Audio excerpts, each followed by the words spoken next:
Welcome. We will be talking about Christianity in the 21st century. Christianity isn't the one true religion. It's not the only religion. The Bible isn't the only sacred text. But there is something at the heart of Christianity, a wisdom about how we narrate our story about God and us, that is profound and compelling, and I think warrants our taking a second look at what is it to be Christian in the 21st century. I want to make a comment about the music that opened for us today. It's a song by Van Morrison, When Heart is Open. When heart is open, you will change, just like a flower slowly opening. When heart is open, you will meet your lover. Or perhaps we can say you will meet your beloved. You will encounter what is most important to you, what is most vital to you, when heart is open. And I know that these are very, very difficult times that we're all living in. And we may feel a need to kind of close off or shut down. But I urge you that this is the time to keep your heart open. The ancients thought that the heart was the organ of perception. So keep your heart open and you will change, just like a flower slowly opening. When heart is open, you will find your beloved. I want to read a poem to you. I want to start that way. People who know me will not be surprised. And I want to read to you a poem by Billy Collins called On Turning 10. On turning 10 years old. When I first read this poem, I thought that Billy Collins was creating a pretty precocious 10-year-old who was already starting to reflect on his experience of life. But the more I read the poem, I think that really it is written by somebody in our age. As we look back and remember the times in our youth that were more magical and possibilities were conceived of very differently than they are in our adulthood, and reflecting on that and remembering what it was like when I was a child and now how I look at it. So let me read this poem to you. On Turning 10. The whole idea of it, of turning 10, makes me feel like I'm coming down with something worse than any stomach ache or the headaches I get from reading in bad light, a kind of measles of the spirit, a mumps of the psyche, a disfiguring chickenpox of the soul. You tell me it's too early to be looking back, but that's because you have forgotten the perfect simplicity of being one and the beautiful complexity introduced by two. But I can lie on my bed and remember every digit. At 4, I was an Arabian wizard. I could make myself invisible by drinking a glass of milk in a certain way. At 7, I was a soldier. At 9, a prince. But now, I am mostly at the window watching the late afternoon light. Back then, it never felt so solemn. It never fell so solemnly against the side of my treehouse, and my bicycle never leaned against the garage as it does today, all the dark blue speed drained out of it. This is the beginning of sadness, I said to myself, as I walked through the universe in my sneakers. It is time to say goodbye to my imaginary friends. Time to turn the first big number. It seems only yesterday I used to believe there was nothing under my skin but light. And if you cut me, I would shine. But now When I fall upon the sidewalk of life, I skin my knees and I bleed.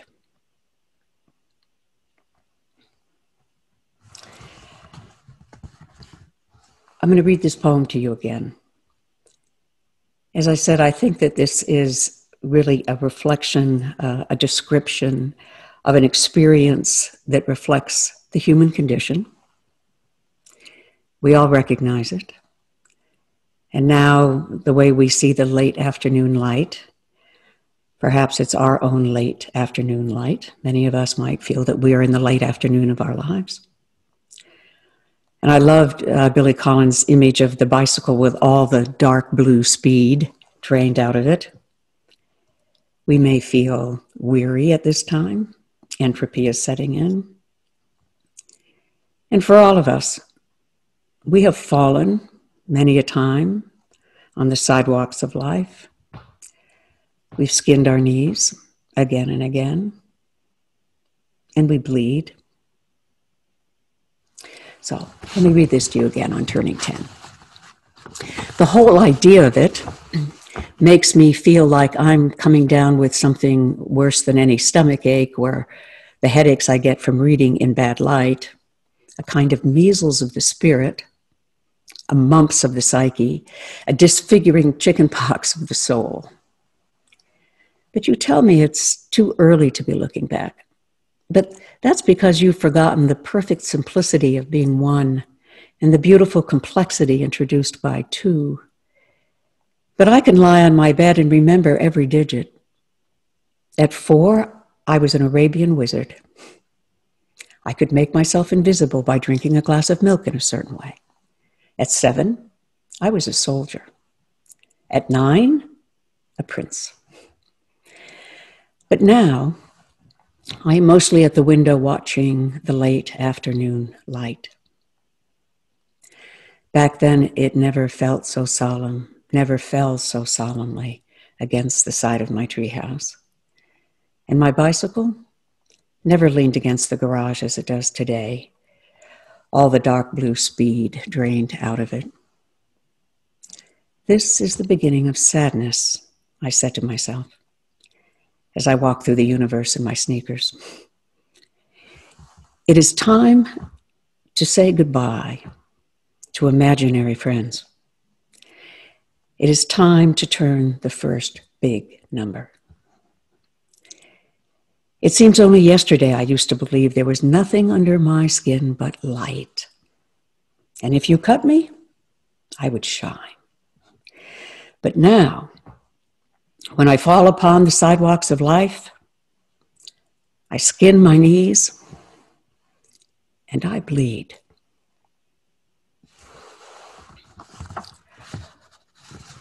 We're all in double digits now.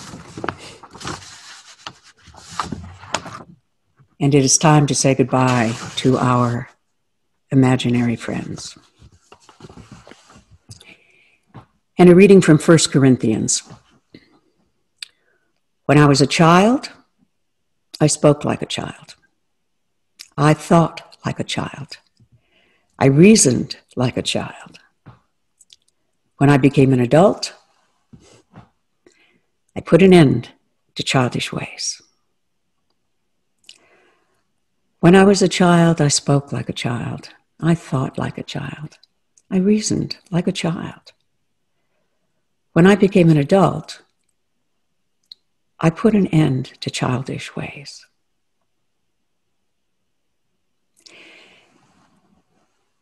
In these times, we need to grow up.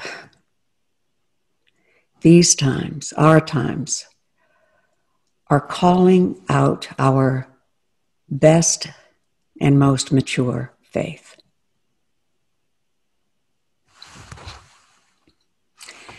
And I think that is part of our task, exploring Christianity in the 21st century. It is time that we explore our faith. May it bring out the best of our faith and draw us to a more mature one.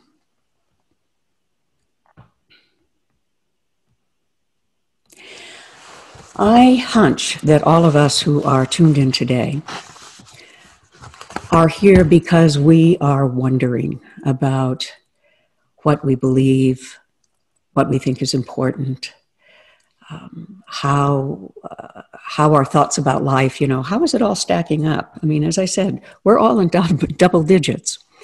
We've experienced quite a bit of life, and some of it has been serendipitous and gracious, and things have happened we would not have imagined that have helped us unfold like a flower.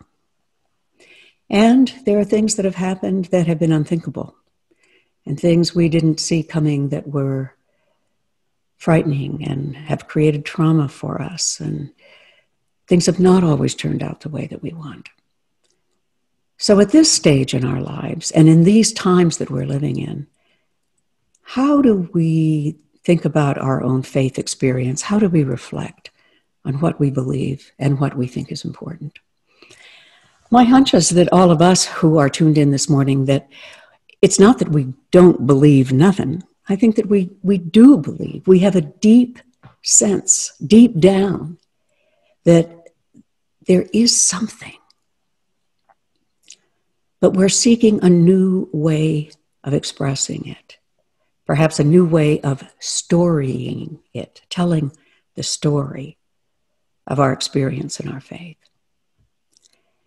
And I would suggest that all of us still feel a summons or a call, if you will, even coming out of these very troubling times, these very uncertain times. How do we live with such immense uncertainty? There is something that is calling to us, claiming us, and we're here in response. Let me say something about our context, our uncertain times. We live in COVID-19. We're in the midst of climate change. And right now, today, for instance, where I live in Bend, Oregon now, and our air quality is up around 530 today, all right, 535, something like that, which is hazardous. We're not to go outside. As you've all heard, the fires on the West Coast are terrifying, horrifying. And Oregon is also been blasted with terrible fires. Right now, Bend is safe, but the air quality is definitely hazardous and will be for several days to come. On the East Coast, there's flooding, there's tropical storms, there are extremes in our weather, and it is arguable that a lot of this is precipitated by climate change. We have issues around population, and globalization. There are good things and challenging things about globalization. We live in a global economy, which creates some fragility around that. We are in a time of violence and systemic racism. We have a lot of distrust.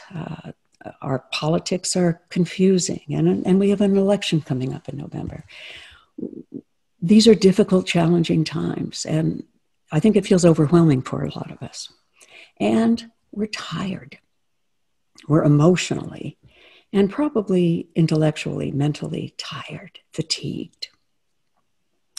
But something continues to stir us and calls to us.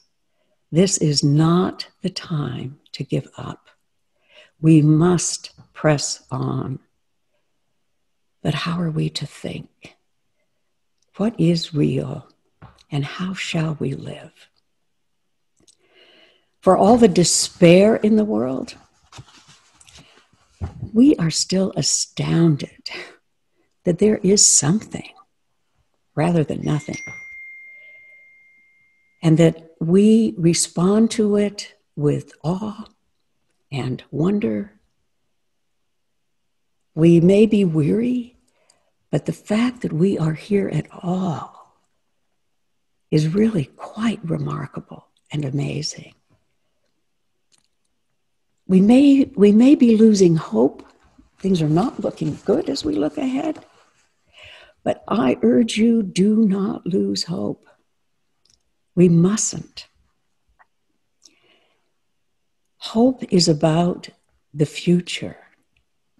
We must continue to love this world and each other and the human experience, and make sure that there are future generations who have the opportunity to experience this experience of life and to wonder and realize that there is something rather than nothing and that they are a part of it.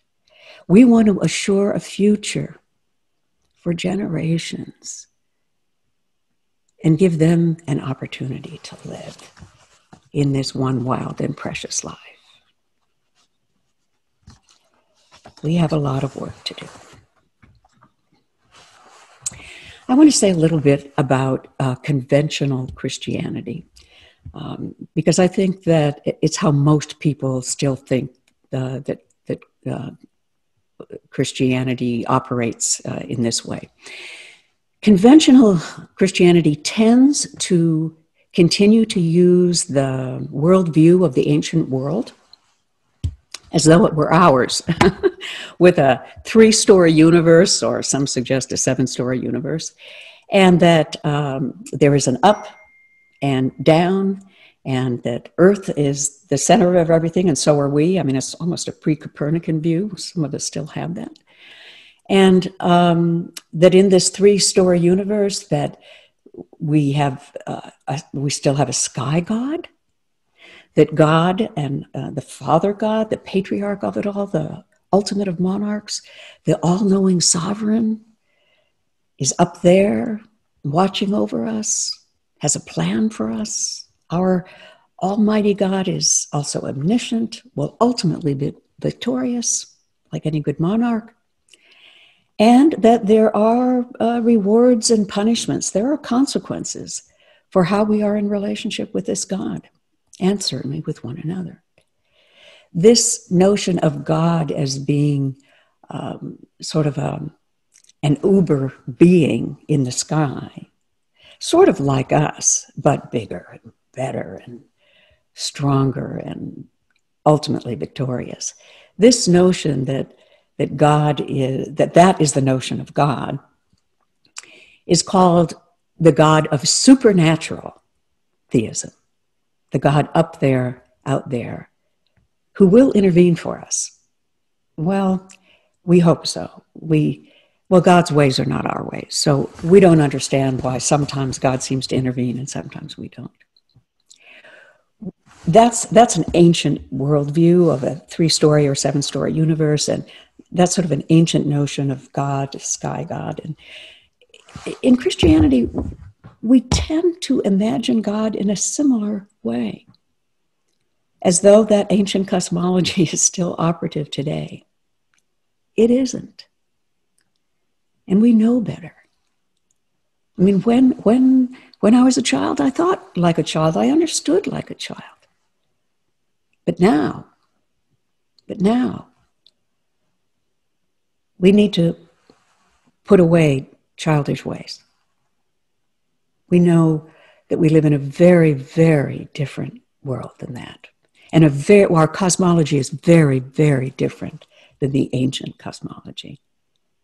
You know, we are a little planet in a universe that is almost inconceivable to imagine, and maybe multiple universes. And it's really beyond our understanding and imagination. But we no longer live in the ancient worldview of a 3-story universe, and where God is up and we are here. So, but let me say, the ancient worldview, it was a way of telling a story from what they understood and how they saw things. So it was a way of trying to story our relationship with the wonder and the unknown and God and our relationship to it. Let me confess a little bit about where I am in my own sense of Christianity today. I'm going to mention some things that I think many people still think constitute Christian identity. Okay? The virgin birth, heaven and hell, original sin, Jesus is the Son of God, substitutionary atonement, the God of supernatural theism.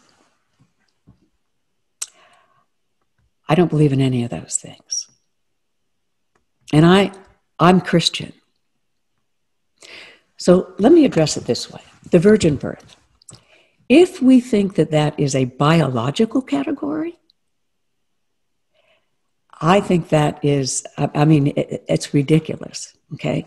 That somehow Jesus was born of a woman, but that somehow God is the Father, and that the whole biological way that all of us are conceived, and so that Jesus was an exception to that.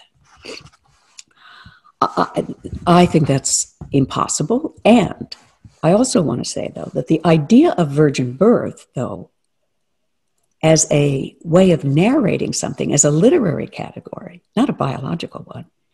Now, maybe that's something we can talk about. It was very common that great leaders of the ancient world were born of a virgin.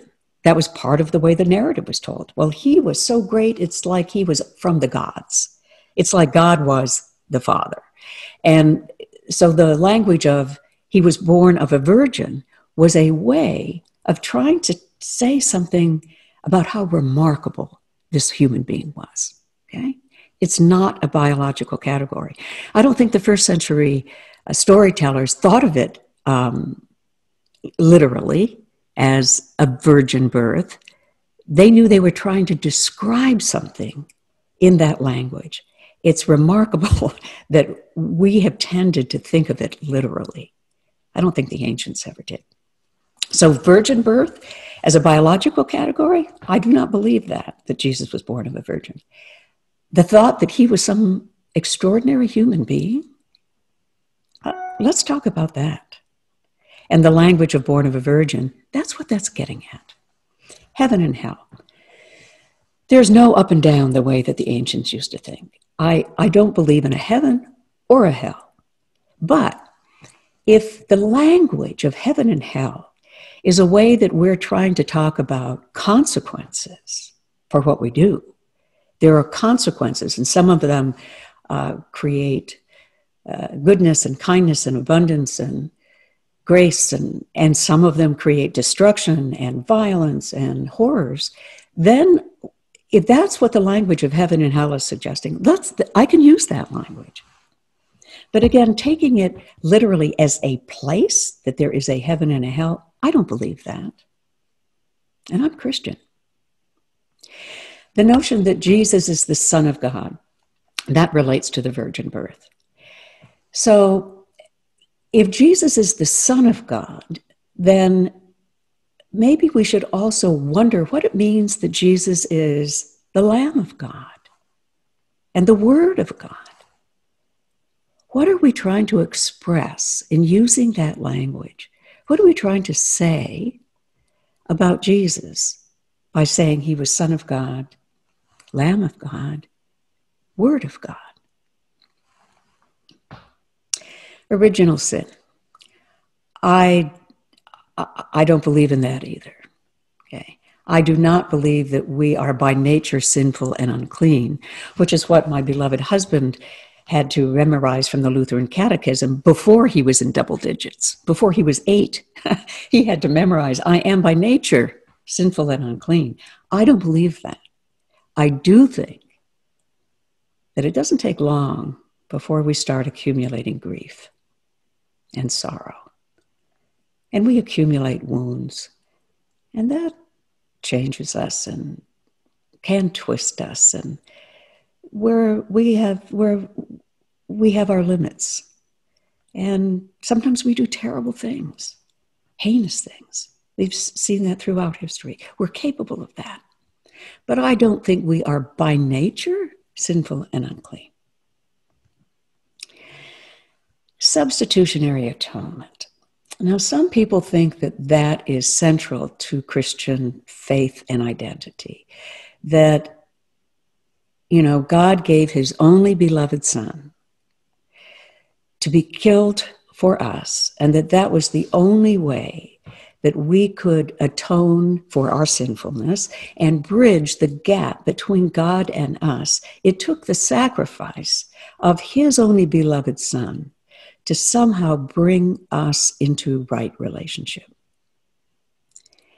If you think about that, that says terrible things about God and what God came up. Couldn't God have come up with something better than that? And it says terrible things about us and who we are and what it took for us to be back in right relationship with God. It took the execution of his Son. I'm not sure what we are trying to say in the narrative of substitutionary atonement. That's worth talking about. What's trying to be expressed there? But I think it's terrible theology. And Jesus was executed, no doubt about that. And why was Jesus killed is a really important question for us. But that Jesus died for our sins because God had to sacrifice him, I don't believe that. And then the God of supernatural theism, the God up there, the God who, knows if we've been bad or good. So be good for goodness sake. I don't believe in the God of supernatural theism. I do believe, and I love Rilke's phrase, that God is the great homesickness we could never shake off. God is the great homesickness we can never shake off. Okay. There is something, as I said a few moments ago, deep in our own human structure and being that has a sense that there is something and not nothing. And that lures us. It haunts us. We seek to know more about that.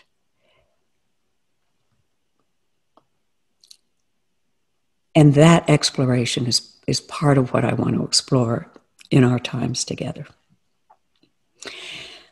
So as I said, I don't believe in the virgin birth or heaven and hell, and Jesus is the Son of God, original sin, substitutionary atonement. I don't believe in the God of supernatural theism. And I am a Christian.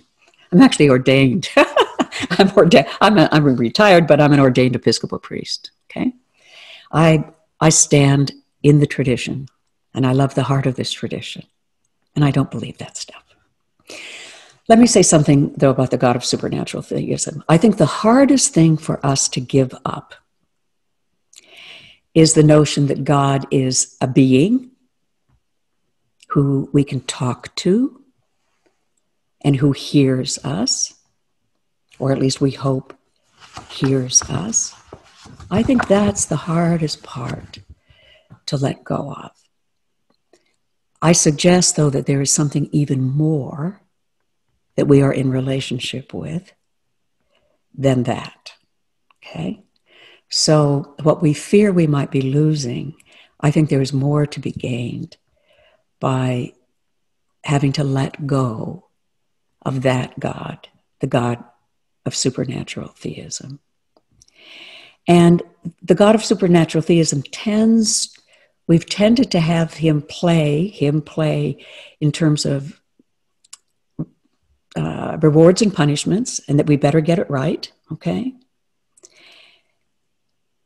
That's the way we talk to children. That's how we raise children. Well, if you do this, then that, or don't do this, or I want you to do that, or you better be a good boy or girl. That's how we talk to children. We are adults now.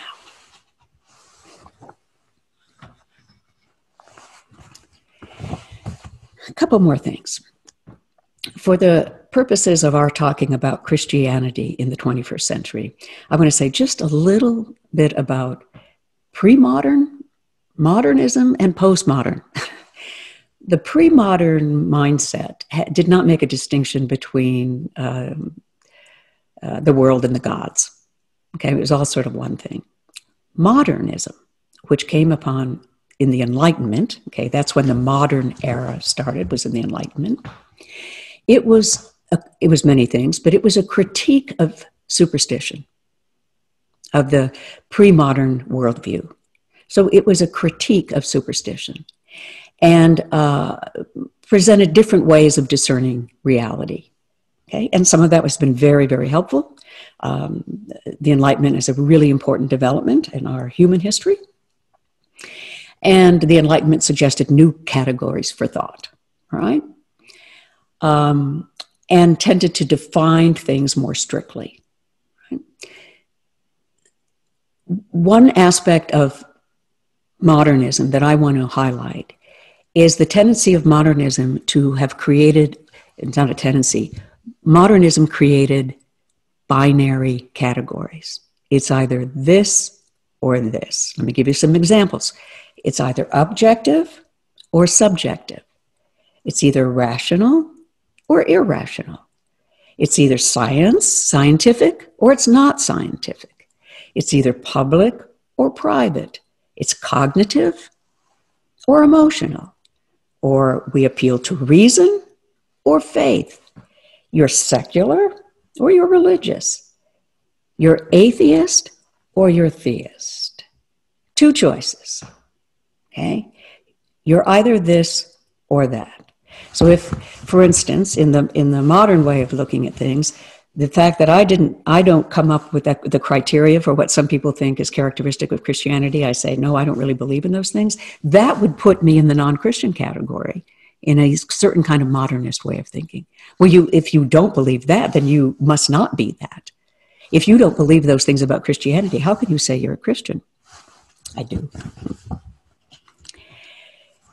The categories, the binary categories that were established in the modern era are not really pure categories. They're really insufficient to try to explain how the world that we really live in. We tend to live in between those categories, okay? So that binary choice, it's either this or that, has really been limiting, and I think has created a lot of problems for religion and for Christianity. And now here we come into postmodernity. And by the way, we live in postmodernity. Not all of us might in our mind, but we live in a postmodern era. And again, this is very brief and general. But I suggest the postmodern era that we're living in was a critique of, it's many things, but in part it was the critique of those binary oppositions, okay? The postmodern world says to us there is something else going on underneath those categories, underneath those binary oppositions. There is not just explicit cognitive knowing. There is also a deeper instinct in us, a kind of preconceptual sense that something is going on. It's what I think brought us here today. It's that deep sense of knowing, and it's real knowing. I think that's part of what even summoned us or calls us to show up today, okay? It's that sense that something's going on. The world is very complex. Things are very uncertain. We're afraid, but there is something else going on here, and I don't want to lose touch with that. Okay. The postmodern mind invites us to continue to be more curious about that. Something for us human beings seizes us and claims us and breaks into our life or interrupts it. It gets our attention. We're on the receiving end of something. Now, a lot of what we say is about God and so forth is projection. But I want to say that we are also on the receiving end of something. And I think postmodernity draws us back to the primacy of experience and first-hand experience. But let me also say that the postmodern understanding of what is real and worldview and all of this and cosmology, that nothing is fixed. Everything is in motion or flux, if you will. There is no absolute. There may be things that are ultimately important to us, but there is no absolute. And what the postmodern world invites us into is not better arguments. Not better arguments. It's suggesting that a lot of what we're experiencing can't be argued, but it can be better narrated. Better narrated. So I suggest that part of our challenge as Christians and human beings in the 21st century is the challenge to us is to express and create better narratives, to express, if you will, the inexpressible, okay? To try to express our human experience and condition. Our task is not to get better at argument, but to get better at narrative. Now, let me say just a couple things about religion. The root of the word religion means to tie together or to try to create some meaning or congruence, if possible. There's an ancient, even more ancient definition of religio, which means to tie together, which means to pay particular attention. I think religion at its core is a way that we humans, and by the way, it is a deep structure within our human self to have religion. I think it's part of who we are as human beings, is to try to make sense of and create meaning to describe our human condition. And that, I think, is what religion is about. It is about the question of our existence. Why is there something rather than nothing? Where is there meaning knowing that we are mortal amidst our limit? What matters? What is really real for the living of our life? What is our ultimate concern, to borrow a phrase of Tillich's? What really matters to us in our human life? So that when it's over, we won't feel like we've just visited this world, to borrow from Mary Oliver. Okay? So religion is a very human instinct to try to express our human condition and the wonder and awe of it as well. Okay? It is only later that religion became associated with beliefs and dogmas and institutions and something to be argued. But I think most of us think of religion as having to do with beliefs, dogmas, doctrines, institutions, which is why today I think so many of us say, oh, no, I'm spiritual, not religious. But that distinction, that came in the early 20th century. Okay? I suggest that the postmodern mind is inviting us to return to religion as a kind of knowing based on our experience and our response to the summons to be fully human in this wondrous world. It's that what we are seeking is causing us to seek. I don't think religion is about beliefs and doctrines. But it is about how we tell our story as we see it. And language is a really important part of religion. It really is the lens through which we see. It is the lens with which we see. So our use of language is something else we'll be exploring together. Because as I said, language is our lens. So how do we sing our song in a strange land? Let me say something briefly about God and the name God, okay? The name of God is a symbol. We came into this world hearing about God. So the name of God was here before us. And it has been with us ever since the beginning of language in our human history. God is the name that carries what we think is most important, what we think is possible, what we value in human life or even non-human life. What do we do in the name of God? It's fraught.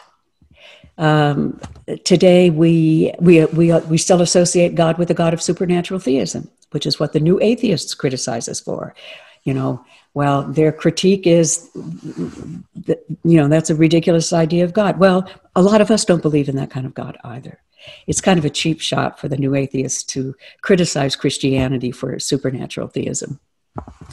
The name God, though, is fraught, but it is a symbol of what matters so much and most to us. So I suggest not to give up on the name of God. We might have to give up on our old idea of God, but I'm not ready to give up on the name of God, okay? As we continue our conversations about Christianity in the 21st century, and is it important, and if so, why, and is it necessary, or what does it offer, I think it will still be useful for us to use the name of God. It's a symbol word. Okay, now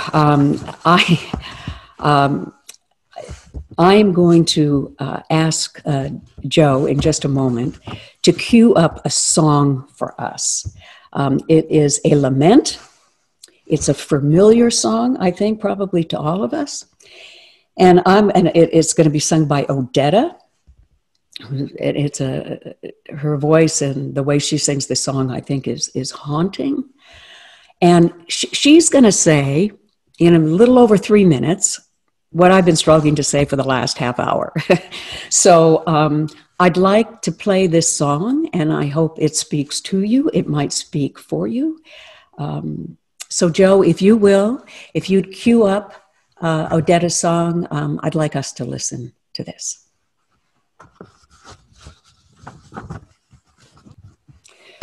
Sometimes I feel like I'm almost done. True believer.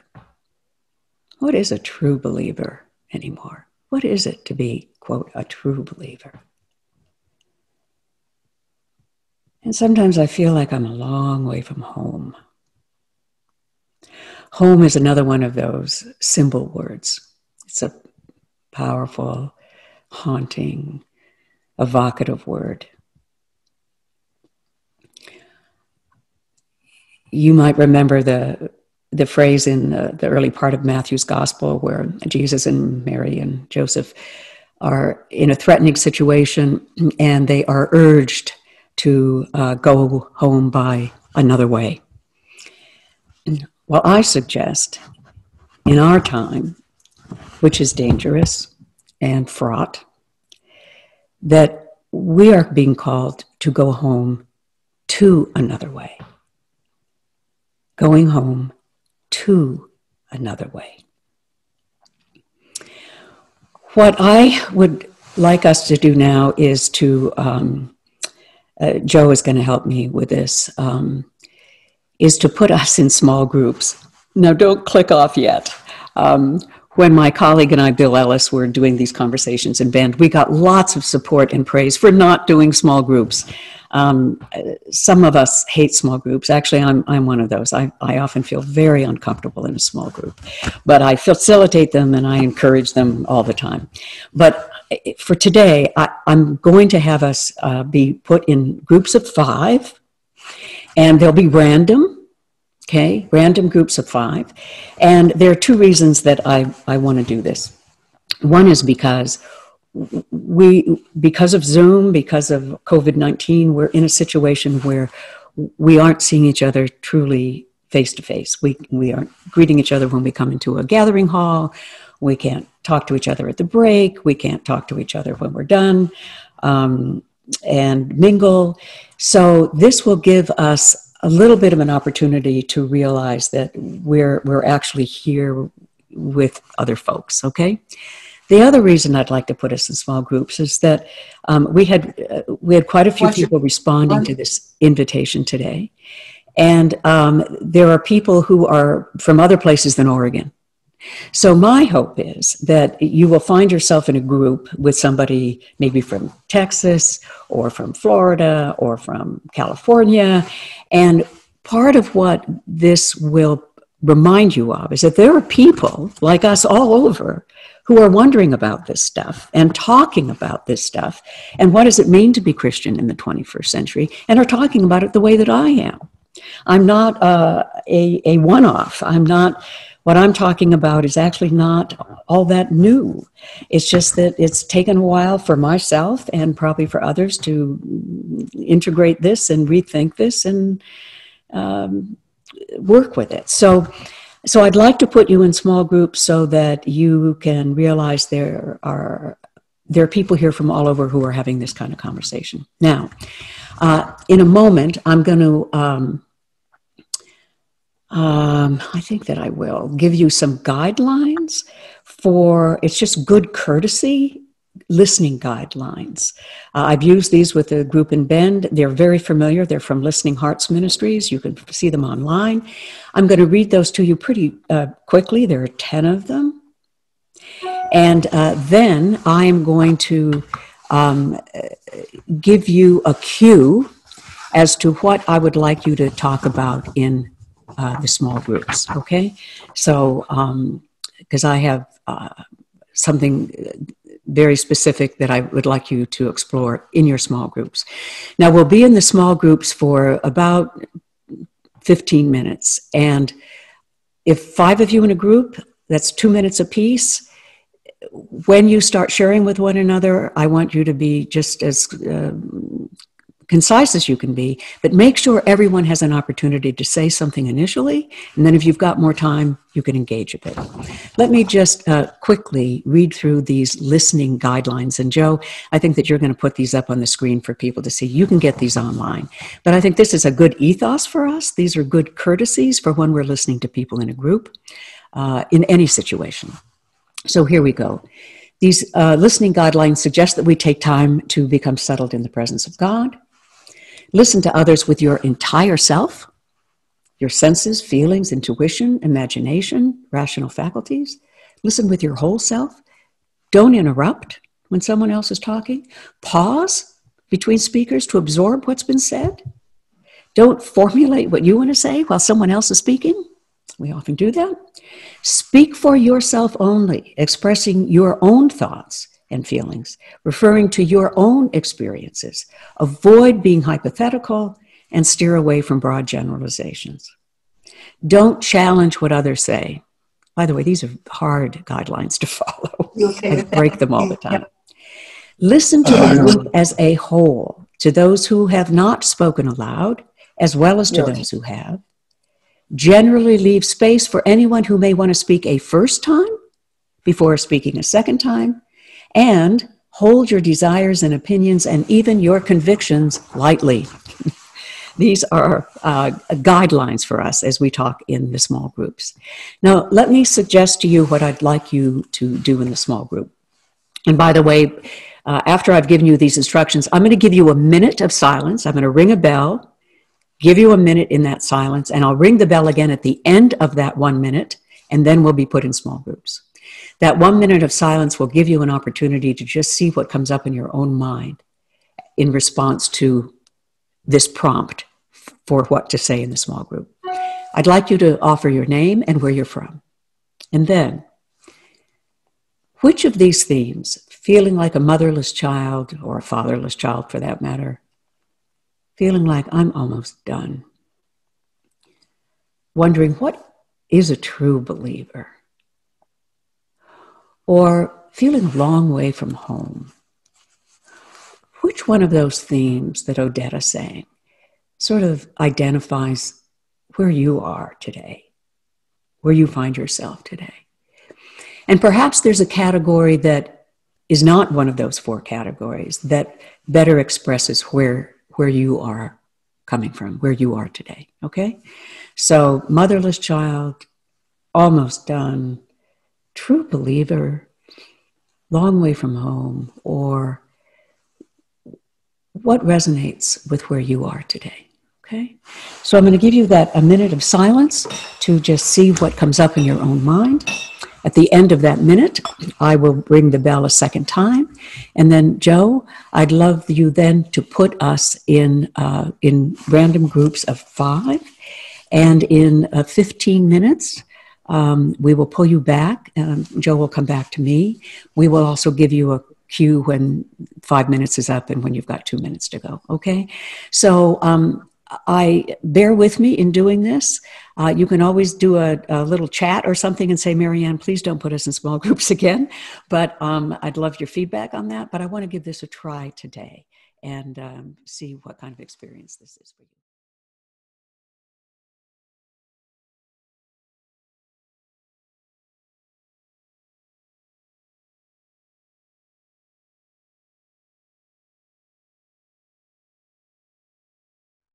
While we're waiting, Marianne, it is so wonderful to see you.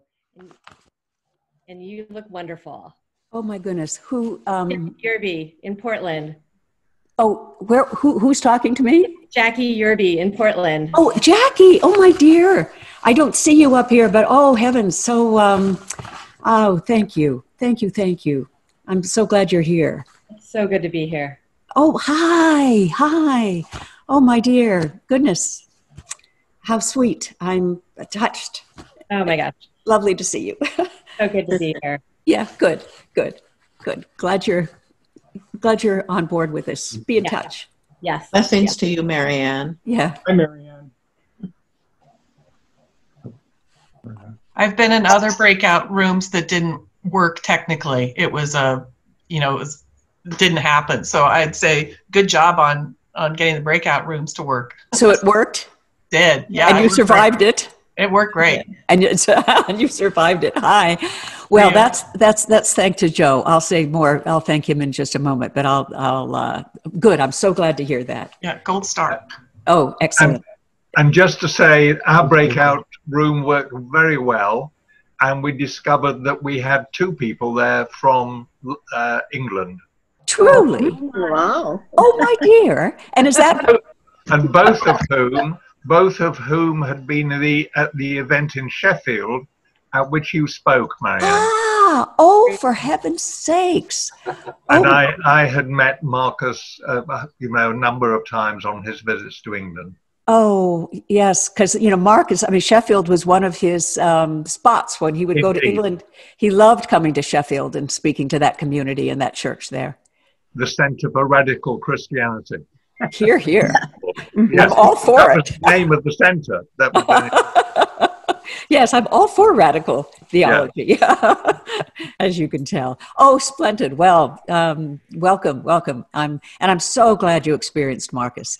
I don't think I said at the beginning, that the song that I played, When Heart is Open, Marcus and I courted to Van Morrison. And so When Heart is Open was one of my very favorite songs. So anyway, lovely. Thanks to see you. Okay, Marianne. So everybody is back now. Okay, great. Well, Joe, let me say, because I just got as you heard, a praise report that the small group sessions worked out fine. So I want to thank you. Joe works with Richard Groves at the Sacred Art of Living and Dying, which is a center here in Bend, Oregon. Richard Groves does wonderful programming and classes on formation, spiritual formation, and a lot of soul work. So I just highly recommend that you explore Sacred Art of Living and Dying here in Bend, Oregon. And Joe works with Richard Groves. And Joe, without you, I could not have done this. I'm pretty low on the tech scale. So I am incredibly grateful to your help and wisdom on this and technical assistance and the fact that you are available. So as I said to you, Joe, more personally, I'm going to name my next dog after you. So I thank you. It's wonderful to work with you, Marianne. Well, and yes, and if you do want to go to our the website, you can go to our website is just www.sacredartliving.org. And I know, Marianne, people were asking about the recording for this meeting that you're doing today and how that would be available to them. okay. Yeah. Well, we have recorded it, and I'm going to post it on our on the Marcus J. Borg website, Marcus J. Borg Foundation website. So that's how you can find it, and we'll probably have it up in a couple of days. That'd be great. We have only a few minutes left, but I would love to hear from a couple more of you in terms of sort of how was this for you today? What has this got you thinking, wondering about? I mean, again, be brief. Maybe we can take 5 minutes for this, and then I will be closing us for this session. So if anyone would like to make a comment, this is the time to do it. One of the things that our small group did was to talk about home and how a congregation is our home in many ways. Right. So it was interesting that we had one person from Bend, one from California, and one from New York. So splendid. Great. Good. Mix. And isn't it kind of nice to know that you folks who are interested in this stuff, you're all over. We're all over. We're like mustard seed. We're all over. I think it's great. Thank you. Marianne, Sarah McDonald has a question, I think. She has her hand up. So yes, please. I'm from Santa Maria, and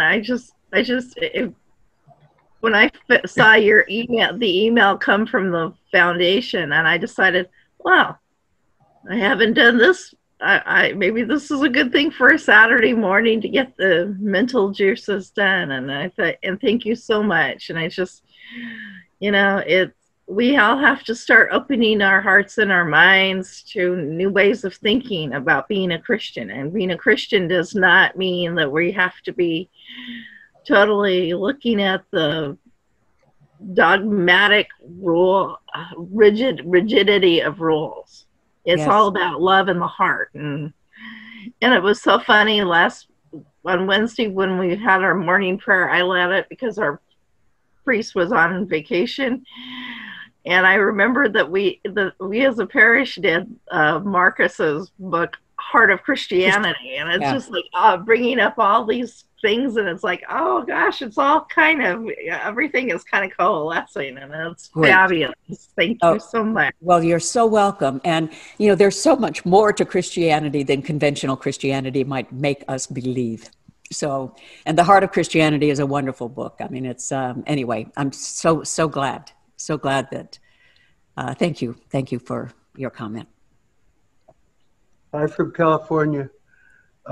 We're from California. There was a person from Vermont and 2 people from Bend in our group. Terrific. We very much enjoyed your presentation. It was great. And our small group was very worthwhile, and encourage you to do it again. Okay, lovely. Thank you. I appreciate that. And I'm so glad that you had a little sense of people from elsewhere and that you were able to come together. Without Zoom, that wouldn't have happened. I mean, this is the positive side of Zoom. So, yes, go ahead. Mary? Or, I don't know, who's next? Marianne, this is Jackie Derby. Yeah, hi, Jackie. Hey, so, I studied with you. We did Seeking God in the 21st Century. It feels like forever ago. It does. And I love, you are one of my most important teachers. And listening to you earlier, I still feel like, my mind is blown. I'm Catholic, and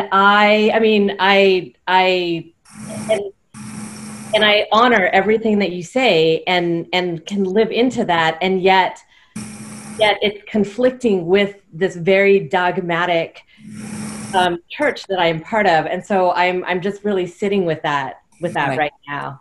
Right. Yeah, and just be tender, be with yourself. As you know about me, Jackie, I was not brought up in the church. Okay, so I had less unlearning to do than people who were brought up in the church. And there was something about early church, teachings when you're a kid, it just goes kind of right. It brands you. It sears into your consciousness. And so some of my thoughts may be a little disquieting for folks, take it as you will. And if it's helpful, great. But just be easy on yourself, Jackie. I know you will be, and be in touch as need be. Okay.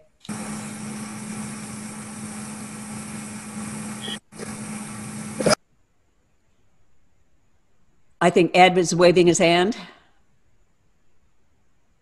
Yeah, please just go ahead and unmute yourself, and then when you're done talking, mute yourself again. Otherwise, there's a lot of feedback, and it's hard for people to hear. Right. Thank you, Joe. Appreciate that. So just a quick note to Jackie, the last speaker. You might want to look at Commonweal, W-E-A-L, Wheel.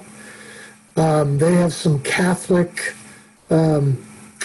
seminars coming up that I think you find very interesting. For me, I'm just really thankful to be a part of this. I live in Canby. I'm not too far from Bend, but I've never driven over there to actually participate. So having this opportunity to do this today online is just amazing and wonderful. So thank you so much. You're so welcome. Thank you so much for tuning in and being with us. Thank you. Can I just add that I think as bad as the COVID-19 may be, I think these Zoom meetings have been one of the most positive outcomes. And as for your presentation, I just want to thank you very much. Marcus and I had the same teachers at Concordia. And what got me started on this quest was after the New Testament, after one of the New Testament lectures on the book of Mark, I asked the prophet a question. And he said, well, Chell, what if Jesus were not the Son of God? And then he turned around and walked away, and I stood there dumbfounded. Lutheran professor asking me this question. And that set me off on this search. And I think Marcus and I got great backgrounds. Was that Paul Sponheim? No, this was Lloyd Svensby. Oh, okay. Okay, Paul Sponheim's class was good too. I mean, that's what I learned about Rudolf Bultmann. And I thought, oh, we got to demythologize the Bible. And then after a while, after reading Joseph Campbell, I realized we don't have to do away with the mythology. Mythology provides us a way of looking at and getting at the truth. Mythology is the stuff we build up in order to explain the unexplainable and make it into our hearts. Well said. Well said. Yeah. So, thank you. I will tune in next month as well. Excellent, excellent. And I'm so thrilled that you shared space and teachings with Marcus. I love it. I love it. I miss him desperately. Yeah. So, yeah, he was wonderful. But I'm so glad you knew him and shared some professors with him. It's cool. Thanks. One of the questions you asked in your orientation there was the death of Jesus. Uh-huh. And why. Uh-huh. Why was Jesus killed? I went over that with my men's Bible study. And we went back and looked at it.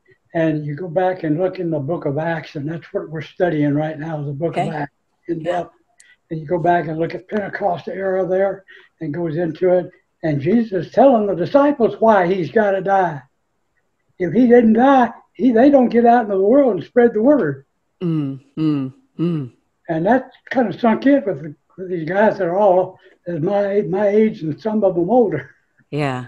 To look at Scripture from today and look at reasons why Jesus Jesus taught. Yeah. Yes, he was a wonderful man. He was a He wonderful taught, man. and he taught what we need to be as a disciple. Yeah, yeah. And it's true. I mean, his death, after his death, that's really when all of this started about how important, you know, it's kind of like, this is going to sound like maybe not a good example, but John Lewis, for instance, our great, you know, civil rights icon. Well, in his death, there's a lot that's going to happen, okay? It's not quite analogous to Jesus, but it's similar. It's like in Jesus' death, it's like something happened, and we were all galvanized, and the word has continued to spread. So, indeed. Yeah, very definitely. Yeah. Thank you for your message. It's my first time here, and I'll be back. I love it. Thank you. Look forward to seeing you again. Take care. Thank you so much. I grew up in the Missouri Synod Church. Oh my. And I know that Marcus Borg was my professor 4 years at Concordia. Oh, fabulous. And he just brought the scriptures to life for me. Yeah. It all suddenly made sense. And it's been such a blessing in my life. So, wonderful. So great to see you. Yeah, thank you. Thank you. And, you know, Concordia, that was the first place that he taught.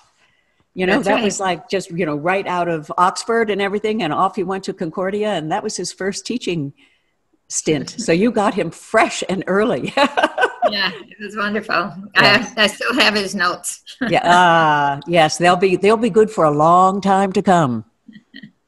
Yeah. And reading his book, Meeting Jesus Again for the First Time, was like reading his diary. And I could follow it so well because it was pretty much my journey too. Okay. Yes. Isn't that something? Yes. I think he spoke for many of it. He named and articulated things that many of us have thought about and hunched, and Mark has helped to make it clear. So yes, thank you. Yeah, yeah. You're welcome. Go ahead. Oh my goodness. Hi. My heavens, the Dunhams. Hello. It's Hi, good to see you. Marianne. Hi. Thank you so much for doing this. This is wonderful to see you again and hear you. And we just have very fond memories of Trinity Cathedral and all the pilgrimages we went with you and with Dominic Crossan. Just wonderful memories. Yeah. I have very dear, sweet memories too. Yeah. Thank you. Grateful for that time and for this time too. And we look forward to next month. Yeah, good. So happy to see you. The listening sessions weren't as hard as I thought they might be. Pardon? The listening sessions weren't as hard as I thought they might be. Thank you for bearing, for doing it and agreeing to join in. I'm glad you did, Darlene. Good. Take care. Thank you. Good.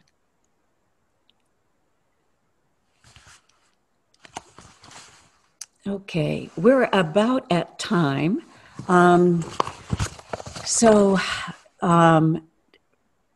Here we go.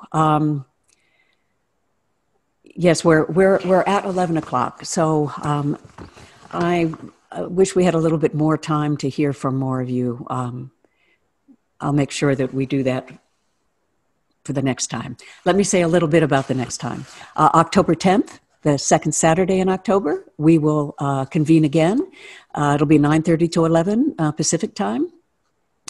And the topics that I'm going to be working with is God without sovereignty.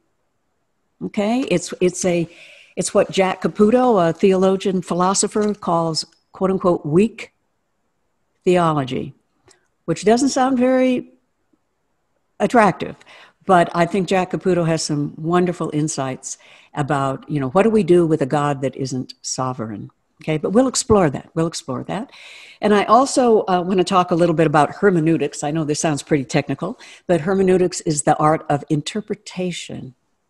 And I think interpretation is a really important part of who we are as Christians in the 21st century.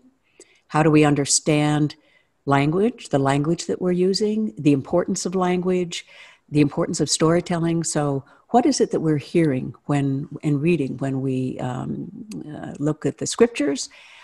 So those are two topics: God without sovereignty, hermeneutics, and that will be related to language. So that will be part of what we'll do. let me mention to you that after I will close with a couple of poems and a benediction.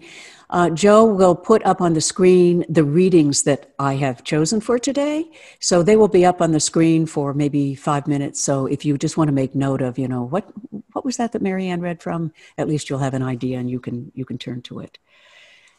So thank you. Thank you so much for being part of this today. And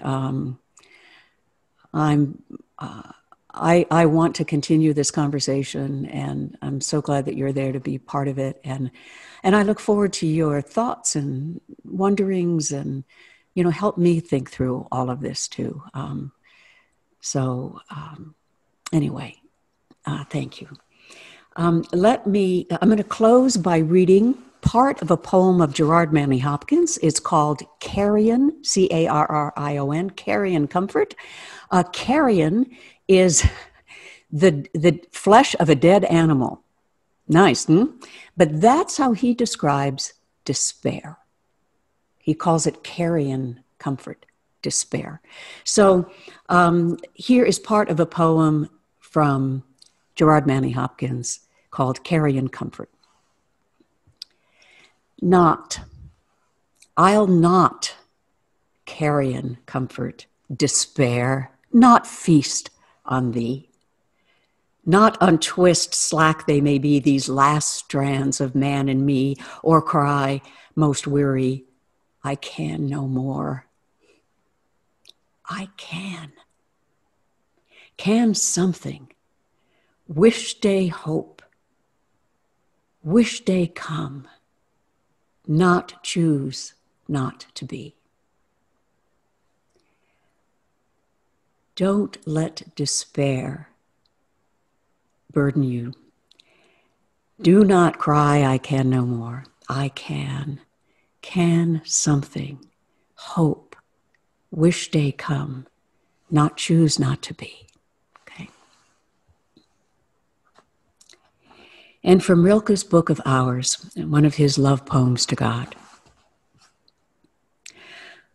I believe in all that is yet to be spoken. I want to free what waits within me, so that what no one has dared to wish for may for once spring clear, without my contriving. If this is arrogant, God forgive me, but this is what I need to say. May what I do flow from me like a river. No forcing and no holding back, the way it is with children.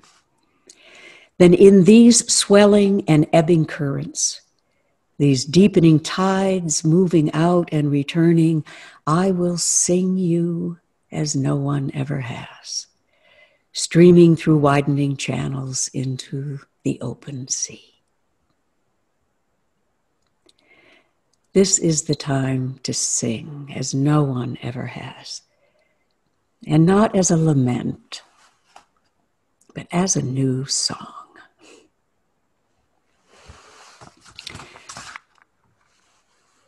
Life is short, and we do not have much time to gladden the hearts of those who travel the way with us. So be swift to love and make haste to be kind. Be well, stay safe, and I look forward to seeing you next time. Thank you for being with us.